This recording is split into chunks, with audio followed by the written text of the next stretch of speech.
Hello there. This is my response to a YouTube post by username greenforest1000.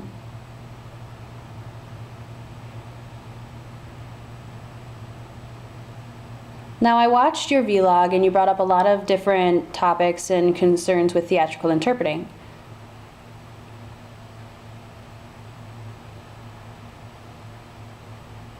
You brought up how deaf people enjoy theater and how sometimes the interpreter can cause a distraction. You brought up if the interpreters are skilled enough, shadow interpreting, deaf interpreters, and so forth. Now, I'm involved in some of the theatrical interpreting. I'm a DASL. Now, that means Director of Artistic Sign Language. Before, it was a different name, and now it's been changed.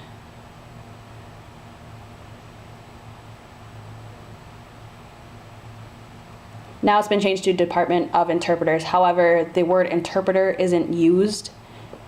It's just more of a class to group people in, but it is mainly for signed performers, not interpreters. So there'll be an interpreter and a signed performer. The interpreter will usually be off to the side to watch the performance and be able to communicate with the signed performer as well. They usually discuss beforehand where the interpreter will sit so the signed performer can communicate with them. You had mentioned that the interpreter usually stands on stage. However, in my experience, they've always been sitting, usually in the first 5 or 6 rows. Off to the side a little bit so that way they're out of the way, but they can watch the signed performer and they can watch everything that's going on as well. I mean, can you imagine standing on stage and interpreting for 2 hours? That would be absolutely exhausting. So in my experience, they always sit. It also depends on if the performer is male or female, because that will change the person's way of speaking or signing.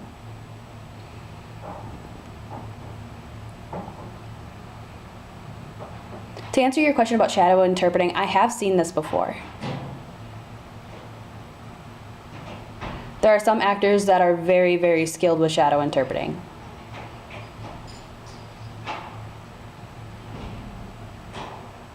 With a shadow interpreter, it's usually one hearing and one deaf interpreter.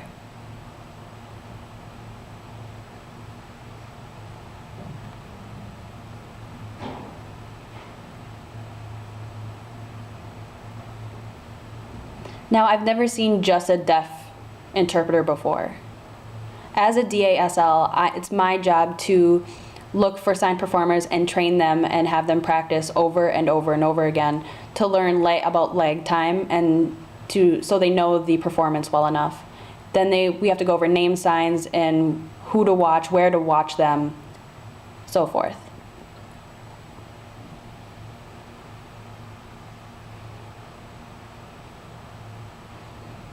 They also have to know the performance backwards and forwards to be able to know if there's a big scene coming up, such as a fight scene or a romantic scene. That way they know to look at the performance and they won't miss it.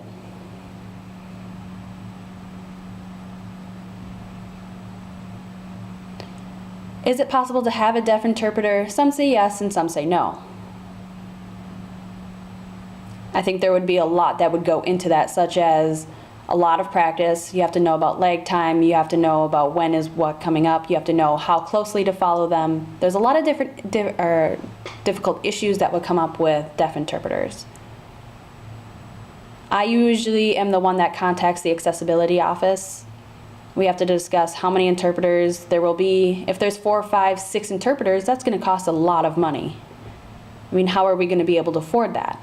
So there's a lot of issues that come along with that. My experience as a DASL, I work with the signed performer. We talk about different things that we have to do, and then we're in contact with the accessibility office and decide where everyone's going to sit and so forth.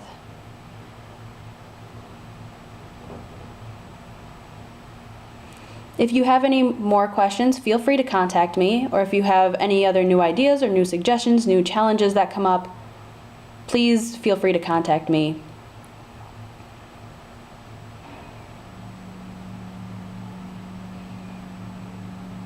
We want to make it so that deaf signed performers and deaf audience members have the best experience possible. So feel free to send me an email or contact me. My name is David, and I hope to see you soon.